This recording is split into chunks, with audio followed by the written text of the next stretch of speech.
শনিবার কালনা ১৪ নম্বর ওয়ার্ড ছোট বাউড়ি এলাকায় বাড়িসহ জুতোর গোডাউনে আগুনের ঘটনায় আগুন নেভানোর কাজ করতে এসে একজন দমকল কর্মী অসুস্থ হয়ে কালনা মহকুমা হসপিটালে চিকিৎসাধীন। জানা গিয়েছে অসুস্থ ওই দমকল কর্মীর নাম ঝন্টু কুমার ঘোষ। তার বাড়ি মগরা এলাকায়। বাঁশবেড়িয়া ফায়ার স্টেশন থেকে এই দিন আগুন লাগার ঘটনায় তারা দমকল নিয়ে কালনায় পৌঁছেছিলেন। সকাল থেকেই তীব্র গরমে কাজ করার সময় ধোঁয়ার মধ্যে অসুস্থ হয়ে পড়েন তিনি। তড়িঘড়ি এই দিন শনিবার বেলা ১টা নাগাদ তাকে কালনা মহকুমা হসপিটালে চিকিৎসা করার জন্য নিয়ে আসা হয়। বর্তমানে সেইখানেই ভর্তি তিনি। ছিল এই স্যারের কিভাবে উনি অসুস্থ হয়ে গেলেন? উনি মনে হচ্ছে কাজও করছিলেন ভিতরে। কোথায় আগুন লেগেছিল? কালনা বালির বাজার নাকি আছে, ওখানে কাজ করছিলেন। ওই ছোট দেউড়িতে যেখানে আগুন লেগেছে? ওটা বালির বাজারই তো, বালির বাজার।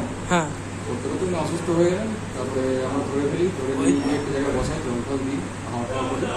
তারপর আমাদের যে ডিভিশনাল অফিসার আছেন ওনাকে বললাম হসপিটালে নিয়ে আসতে। এবার আমরা অ্যাডমিট করলাম। ডাক্তারবাবু দেখলেন যে একটু রাখতে হবে।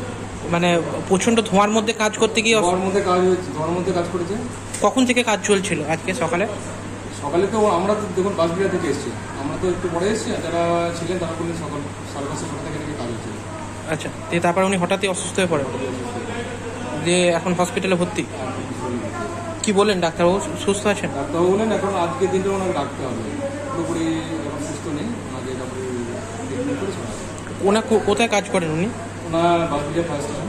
আচ্ছা, কী নাম ওনার? ওনার নাম হচ্ছে ঝন্টু কুমার ঘোষ, লিডার ঝন্টু কুমার ঘোষ। আচ্ছা, ওই আগুনের মধ্যে কাজ করতে গিয়ে এই ঘটনা? আগুনের কাজ করতে গিয়ে হয়েছে, তারপরে একটু গ্যাস পাম্প করে হয়েছিল। গরমের মধ্যে আগুনের কাজ করতে করতে তারপরে খাওয়া দাওয়া করেছিল, গ্যাস পাম্প করেছে।